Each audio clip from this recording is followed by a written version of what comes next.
You know what? I honestly don't know where I'd be without family resources. I was kind of bummed out when I turned 18 because I grew up so fast. I'm not gonna lie to you, I really did not want to leave.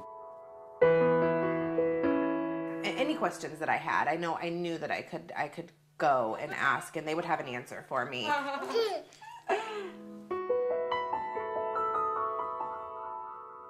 Well, I'm going to make the cookies that I'm famous for. They're almond cookies. Our life looked perfect. We lived in a beautiful home in Bettendorf and had successful businesses and drove nice cars. For years, he would push or shove, call me nasty names, say ugly things to me. But when my youngest son left to go to college, that's when the all-out assault began.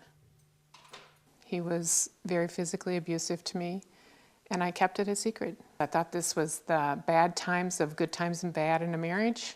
I had taken a vow I was going to stick to it. I had children, we had a foundation built, and I was not going to give up. Finally, I was just afraid for my life. I was afraid not only for my life, but the life of my mother and my 5 brothers and sisters. He was threatening to kill not only me, but them.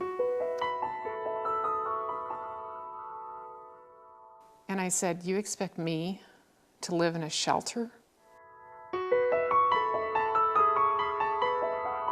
I remember walking into that shelter. I mean, from that beautiful home that I left in the morning to that afternoon when I walked into that shelter, I thought, how in God's name did I get here?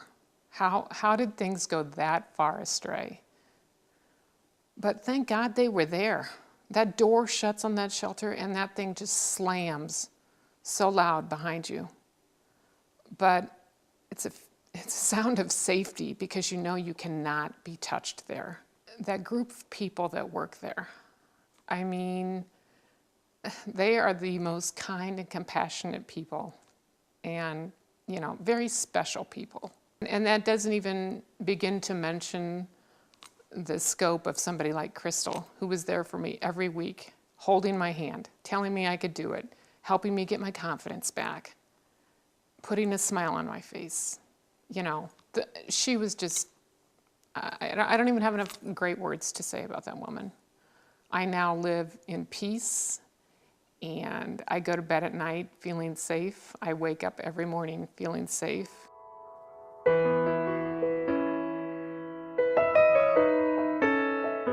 1, 2, 3, 4, 5, 6. So you go 1, 2, 3, 4, and you're going to have to add 2 zeros. Our students are coming to us with disabling conditions, but not to say the least of their disabling conditions is the environment that they're coming from. Many of them come from very poor backgrounds, homes that are dysfunctional to say the least, living in a traumatic environment. One of many things I've learned from our staff is that our students often behave the way they do because they feel safe here. They know that our staff is caring and that they will work with them and they won't throw them away. They won't say, "You're done here, we don't want you back here anymore." We'll get there. What's 3 times 6? 18. Thank you. I got 8.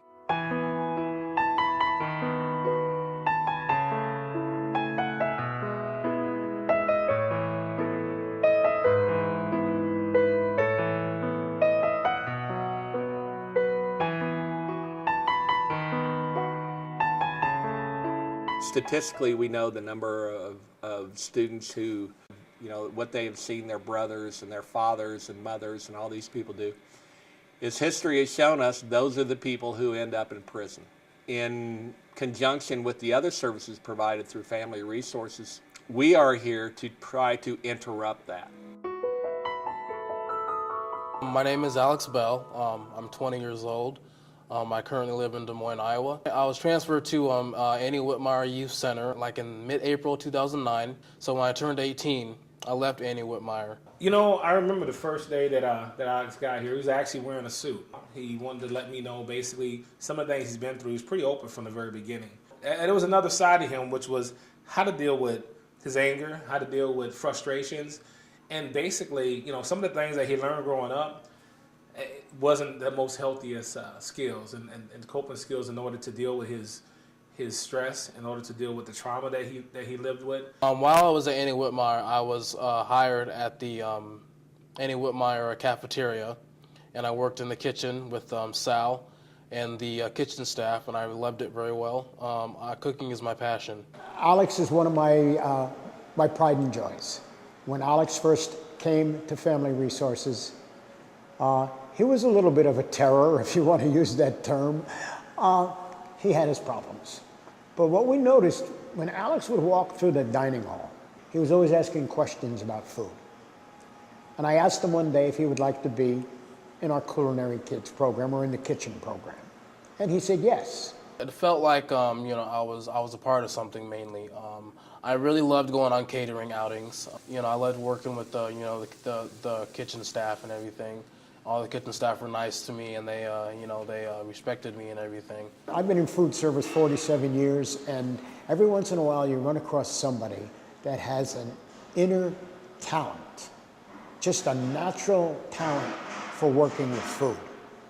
Creativity, being able to taste and see what things need to be done, and that's what Alex had. I'm currently going to be taking general courses here at the urban campus at DMAC. I'm excited about school. I've been waiting to get into college for a very long time. I think culinary arts is going to be a really good major for me. So at the end of the day, what tells me I had a good day is what seeds that I plant.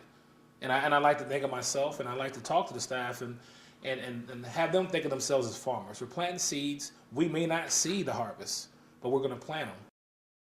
I was in trouble with the police a lot when I was a juvenile, and I'm like, this can't keep going on, because if I turn 18 and I do this, I'm going to jail. It's not juvenile detention. It's not kiddie jail, okay? It's big boy jail, and I'm not, and I can't afford that. I'm better than this. I really need to change my life, and as soon as I turned 18, I changed my life.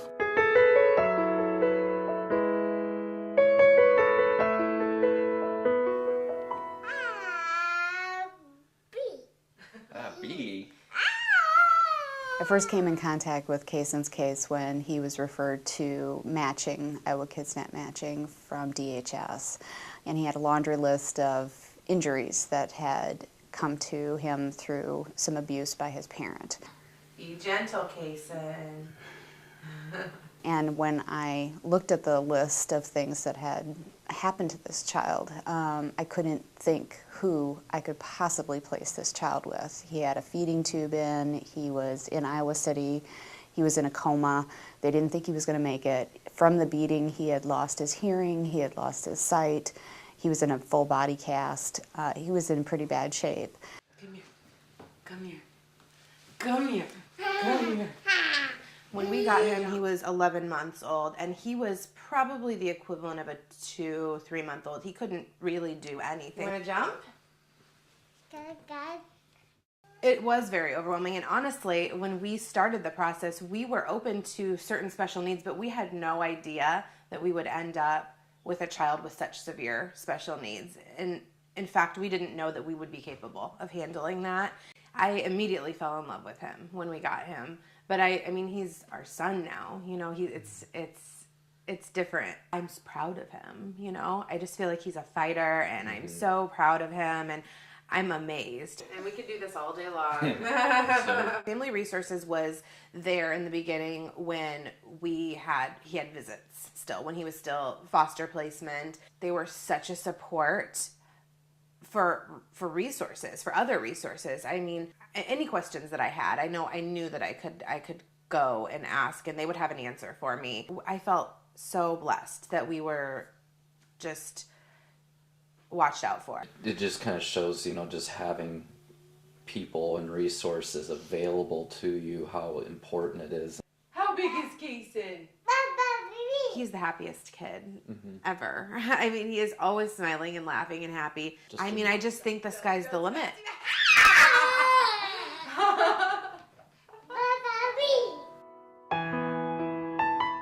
I just celebrated my 25th anniversary with the organization. What makes me come back every day is knowing that last year we touched the lives of over 35,000 people. that we have 300 employees who have committed themselves to making a difference day in and day out in the lives of kids and families and women, providing them a safe place. And I might not see the work happen every single day, but I know it's happening. I know great things are happening, and I know that those that we work with's lives will be much better for it. Investing in keeping our communities safe has to start with addressing violence. You know, we all want to live in violent-free communities. And in order to do that, we have to help individuals, families stay safe.